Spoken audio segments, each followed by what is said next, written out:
एक बार की बात है। एक छोटे से गांव में एक बुद्धिमान व्यक्ति रहते थे जिनका नाम शारद था। शारद बहुत शांत, धीर और समझदार व्यक्ति थे। उन्होंने अपने जीवन में बहुत कुछ सीखा और अनुभव किया था, लेकिन सबसे महत्वपूर्ण बात जो उन्होंने सीखी थी वह थी कम बोलना और अधिक सुनना। गांव के लोग अक्सर शारद के पास अपनी समस्याओं का समाधान पाने आते थे। शारद बड़े धैर्य के साथ उनकी बातें सुनते और फिर उन्हें सलाह देते।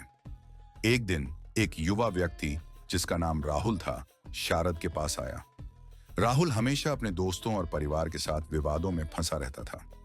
वह हर बात पर जल्दी से प्रतिक्रिया देता और अपनी बात को सर्वोपरि मानता। उसके इस स्वभाव के कारण लोग उससे दूर रहने लगे थे। राहुल ने शारद से पूछा, गुरुजी, मैं क्यों हमेशा विवादों में उलझा रहता हूं? लोग मुझसे क्यों दूर भागते हैं? शारद ने राहुल की बात ध्यान से सुनी और मुस्कुराते हुए बोले, राहुल, तुम हर बात पर अपनी प्रतिक्रिया देने के लिए जल्दी करते हो। क्या तुम जानते हो कि शब्दों की ताकत क्या होती है? राहुल ने आश्चर्य से शारद को देखा और धीरे से कहा, शायद नहीं गुरुजी। शारद ने राहुल को एक कहानी सुनाई। बहुत समय पहले गौतम बुद्ध अपने शिष्यों के साथ एक गांव में प्रवास कर रहे थे। वहां एक दिन एक व्यक्ति ने बुद्ध को अपमानित करने के उद्देश्य से बुरा भला कहा। बुद्ध शांत रहे और व्यक्ति की सभी बातें सुनते रहे। बुद्ध ने उसकी बातों का कोई जवाब नहीं दिया। जब वह व्यक्ति थक कर चुप हो गया तो बुद्ध ने मुस्कुराते हुए कहा, यदि कोई तुम्हें कोई उपहार देता है और तुम उसे स्वीकार नहीं करते तो वह उपहार किसका हुआ? वह व्यक्ति चौंक गया और बोला, यदि मैं उस उपहार को स्वीकार नहीं करता तो वह देने वाले का ही रहेगा। बुद्ध ने कहा, ठीक उसी तरह यदि मैं तुम्हारे अपशब्दों को स्वीकार नहीं करता तो वे किसके हुए? वह व्यक्ति बुद्ध की बात सुनकर शर्मिंदा हो गया और उसने उनसे क्षमा मांगी। शारद ने राहुल की ओर देखते हुए कहा, राहुल, बुद्ध हमें सिखाते हैं कि हमें हर बात पर प्रतिक्रिया नहीं देनी चाहिए। हमें सोचना चाहिए कि क्या हमारा उत्तर स्थिति को बेहतर करेगा या और बिगाड़ेगा।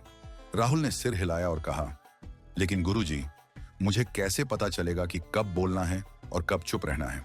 शारद ने मुस्कुराते हुए कहा, इसके लिए तुम्हें अपने अंदर की शांति को ढूंढना होगा। पहले सुनो, फिर सोचो और आखिर में बोलो। जब तुम चुप रहकर चीजों को देखोगे तब तुम उन्हें बेहतर समझ पाओगे। राहुल ने शारद की बातों को ध्यान से सुना और उन्हें अपने जीवन में लागू करने का निश्चय किया। उसने अपनी आदतों में बदलाव करना शुरू किया। अब वह हर बात पर प्रतिक्रिया देने से पहले सोचता था और जब भी वह चुप रहता वह अपनी आंतरिक शांति को महसूस करता। धीरे धीरे राहुल के जीवन में परिवर्तन आने लगा। लोग उसे फिर से पसंद करने लगे और उसके साथ समय बिताने लगे। राहुल ने समझ लिया था कि कम बोलना, अधिक सुनना और सही समय पर प्रतिक्रिया देना ही सही जीवन जीने का तरीका है। समाप्ति में शारद ने राहुल को एक अंतिम उपदेश दिया। राहुल, याद रखना, शब्द हमारे जीवन में बहुत महत्व रखते हैं।